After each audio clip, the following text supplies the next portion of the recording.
All right, so get ready because we're about to jump headfirst into this deep dive into, well, your research notes on 5 states: 5 states. Massachusetts, Montana, New Mexico, North Dakota, and Washington.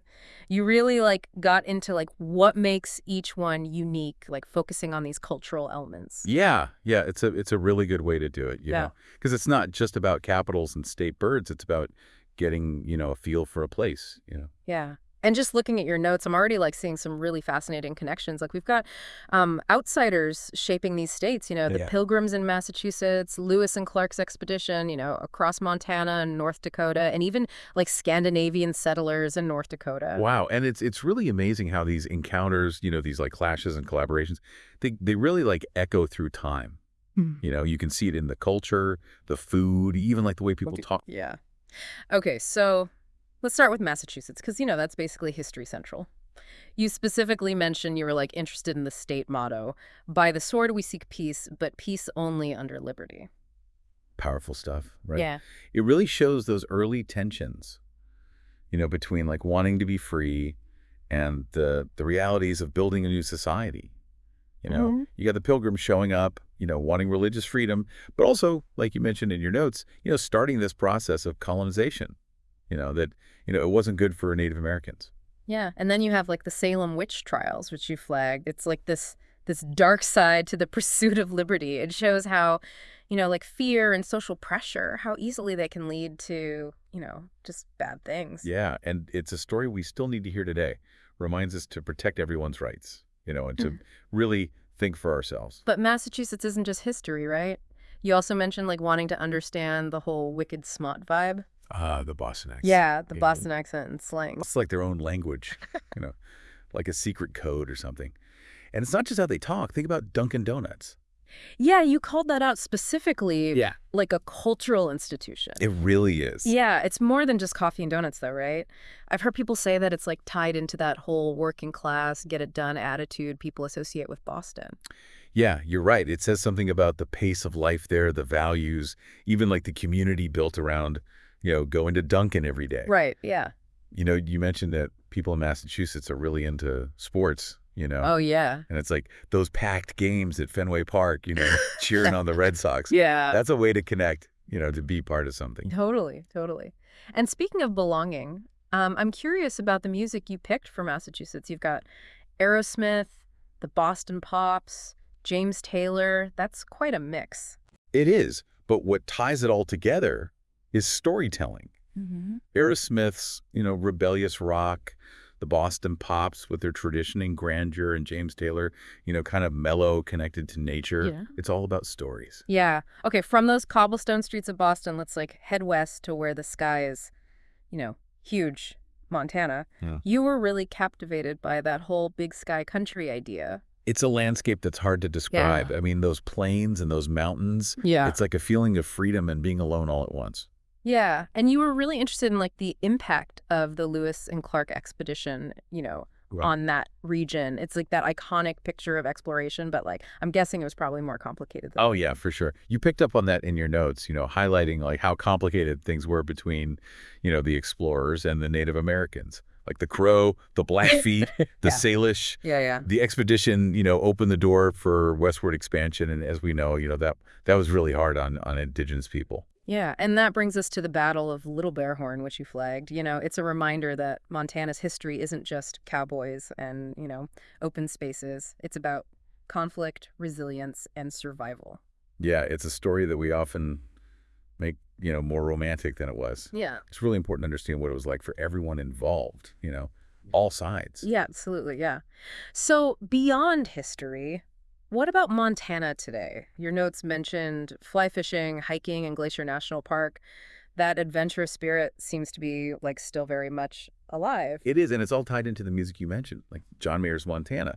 It's not just a love song to a place. It's about finding peace, finding yourself in, that big, beautiful landscape. And I love that you mentioned huckleberries. It's like a tiny detail, but it's like It's that connection between the land and the people, like what they eat. And it's not just huckleberries. Think about the bison and elk. Those are traditional foods that are, part of the Montana experience.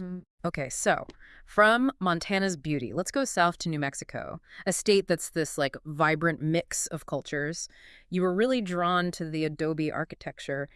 What is it about those like earthy tones and those rounded shapes that's so captivating? It's like the buildings themselves are, a mix of cultures. Yeah. You got Spanish influence, Native American traditions, and even like how the landscape shaped those designs.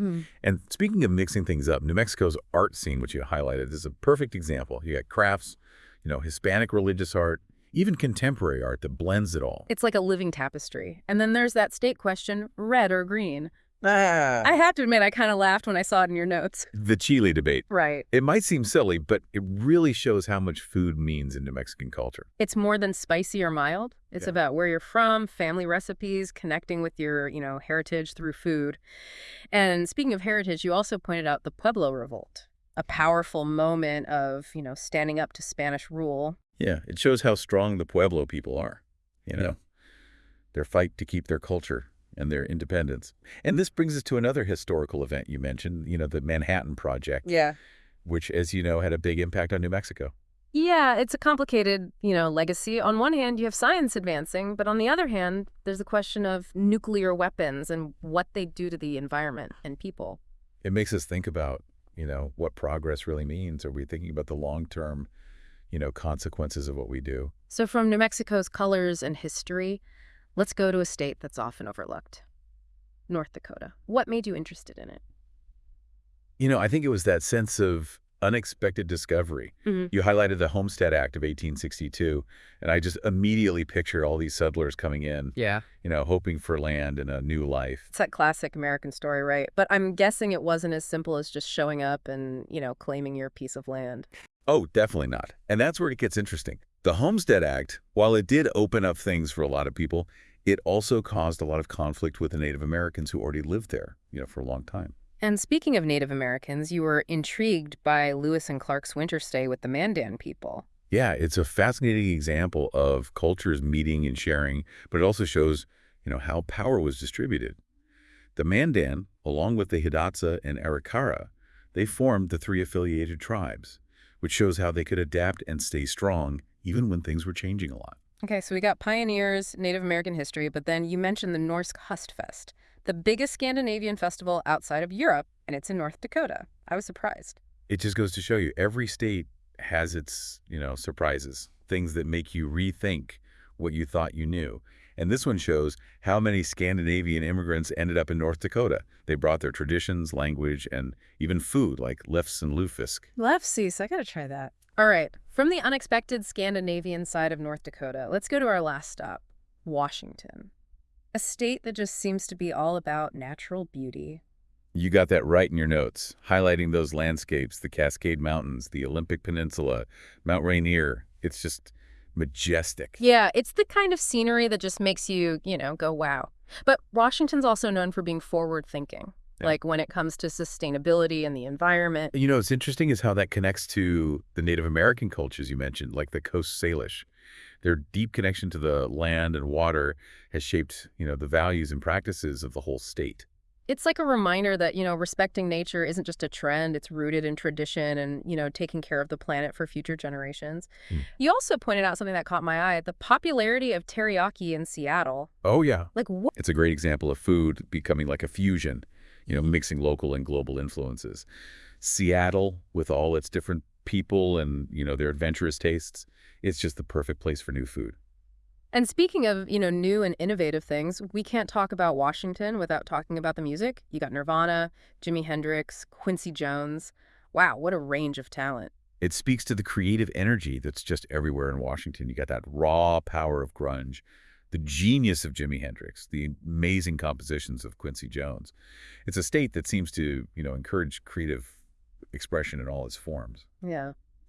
And before we move on from Washington, we got to talk about those experiences you highlighted, like hiking in the rainforests, whale watching in the Puget Sound. Nature is like the main attraction there. It is, and it influences everything. The food, the art, how the people see themselves. So there you have it, 5 states, and they each have their own story. I'm already seeing, how they connect and how they're different. I'm really excited to, like, dive deeper into your research. And we're just scratching the surface. Your notes have opened up so many paths to explore. I can't wait to see where they lead us. As we're going through these notes, I'm noticing that you've focused on, like, specific places in these states. Like, it's not just about the state, but, like, the spots that really mean something. Right, it's like you're making a mental map, not just of like where things are, but of the places that matter culturally, historically, Hmm. the spots where the state's story really comes alive. Yeah. It makes me think about how much our own, sense of place affects who we are, like what stories we tell, what we value. It is fascinating, how the places we live, the people around us, even the buildings we see every day, it all shapes us. Totally. And in your notes, you really have an eye for those details. Like in Massachusetts, you didn't just mention Fenway Park. You talked about being in that crowd, that energy of cheering for the Red Sox. Like you're right there. It's that feeling, like you're part of something bigger that takes a place from just a dot on a map and makes it, really meaningful. Yeah. And you did the same thing with Montana. You talked about Glacier National Park, but you also talked about those quiet moments fly fishing, like connecting with nature in a deeper way. It's like you're tuning into those hidden layers of meaning, the history, the stories people tell, all the experiences that build up over time. And in New Mexico, you were drawn to those ancient ruins, Chaco Canyon, Mesa Verde, like you're reaching back in time, trying to understand those older cultures. It's powerful, right? Mm. The land itself holding these stories, these places, have seen civilizations come and go, the struggles and the victories of people who were here before us. And your notes on North Dakota, you really highlighted those tensions between progress and keeping things the same. The ups and downs of the oil industry, its effect on the environment, and the work being done to protect Native American sacred sites. It's a complicated problem, and it's happening all over. This trying to balance development with, protecting our heritage and nature. Yeah, it's like that saying you can't make an omelet without breaking a few eggs. But sometimes it's not clear who's getting the omelet and who's left with the mess. Yeah. And that's why it's so important to talk about these things, to see it from all sides and try to find solutions that work for everyone and the planet. And in Washington, you focused on that tension between cities growing and keeping nature beautiful. Seattle, this booming tech hub, but then you've got rainforests and mountains like right there. It shows that even in those really developed places, we need to connect with nature. We need those spaces to breathe, to recharge, to remember that we're part of this bigger world. And speaking of connecting with nature, I thought it was cool how you talked about Washington's coffee culture, like how it might seem like a city thing, but it shows how much they appreciate nature. It's true. Think about those small coffee roasters, Mm. getting beans from sustainable farms, taking pride in how they make their coffee. Even the way people get together in coffee shops. It's like a modern day version of, sitting around a fire. Yeah, like getting a cup of coffee becomes this way to connect with the land, the farmers, and each other. Right. And it reminds us that even with how busy our lives are, with all the technology, those simple things, those moments of connection, they matter. They do. And thinking about all these places, these important spots in each state, I realize how much they add to the overall story, the personality of each place. It's like putting a puzzle together. Each piece is an experience, a historical event, a tradition. And when you put them all together, you get this amazing picture. Exactly. And it's not just what you see, it's about those deeper meanings, the stories behind the stories. Yeah, it's about appreciating how complicated things are, the contradictions, the beauty you find when you look closer, when you dig a little deeper. And I'm curious, when you were doing your research, were there any specific stories or, moments that really stood out, like those things that perfectly captured what a place is all about? Oh yeah, there were quite a few. But one that I remember is about a small town in Montana. Their rodeo, it's not just a competition. It's like a big get-together for the whole community. Yeah. A celebration of their history and a way to teach their kids about their traditions, pass it down. That's beautiful. Like those traditions hold the community together. They connect them to the past and shape the future. Exactly. And it made me think about what you wrote about New Mexico, how storytelling is so important in Pueblo culture. Those stories, passed down for generations, keep their culture alive. It shows that stories matter. They shape how we see the world and they connect us to something bigger. And they're not just in books or museums. They're in our everyday lives. The songs we sing, the food we eat, even the way we talk to each other. And, as we talk about these stories, I'm realizing how much they're about food. Like, food becomes this way to express our history, our culture, our connection to the land. Yeah. Think about those huckleberry desserts in Montana, the blue corn tortillas in New Mexico, the teriyaki in Seattle. They all tell a story about the ingredients, the traditions, the people who brought those flavors together. And I love that you mentioned those regional differences, like, the red or green debate in New Mexico, or the different styles of clam chowder in Massachusetts. Like, those little things become these points of pride. What makes their regions special? It's that feeling of belonging, of being proud of what makes a place unique. And that comes through so strongly in your research. I know, it's making me want to go explore more, find those hidden gems, those stories just waiting to be discovered. That's the best part, the journey never really ends. There's always something new to learn, a new perspective, a deeper layer to uncover. It's interesting going through all these notes. We've talked so much about the past, the history, the traditions, where these states came from, but I'm also seeing this like thread of, what's next? Like what's coming in the future? Yeah, you're right. It's like you're sensing that energy of change, you know, that these places are always evolving. Yeah, exactly. Like in Massachusetts, you highlighted the biotech boom that's happening there, all these cutting edge companies pushing the limits of science and medicine. That's a far cry from, revolutionaries dumping tea in the harbor. It really shows how a state can, hold on to its past while also looking ahead to the future. That innovative spirit, always questioning things. That's like, built into Massachusetts. And then there's Montana. You mentioned the whole sustainable ranching thing. These folks combining traditional ranching with new ways to protect the environment. It's like they're finding a way to honor the cowboy way of life while also, taking care of the land for the future. Yeah, it's a great example of how progress doesn't have to mean getting rid of tradition. It's about finding that balance, Mm. meeting our needs today without messing things up for tomorrow.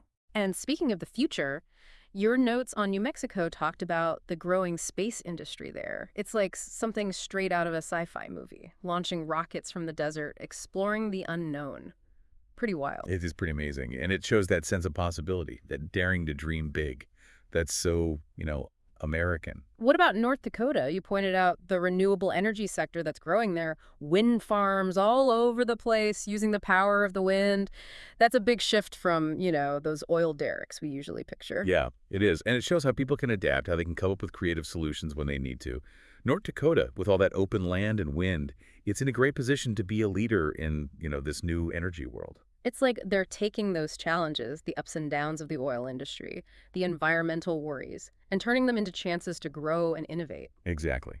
It's a good reminder that even when things are tough, there's always potential for positive change, for finding ways to make things better for everyone, for both people and the planet. And then we have Washington. Your notes focused on the tech industry there, specifically those companies using technology to tackle social and environmental problems. It's like they're taking that Silicon Valley energy and using it for, making the world a better place. Yeah, it's a really exciting trend. It shows that people are realizing that technology can be a force for good, whether it's clean energy, platforms for activism, or even just using data to understand problems better. There's this real sense of purpose driving this new wave of innovation. It's like they're taking that passion, that energy we saw in the music scene, and using it to tackle some of the, biggest problems we face today. Yeah, it's pretty inspiring. And it reminds us that we all have a part to play in shaping the future. Yeah. The choices we make every day, the jobs we do, how we get involved in our communities, it all matters.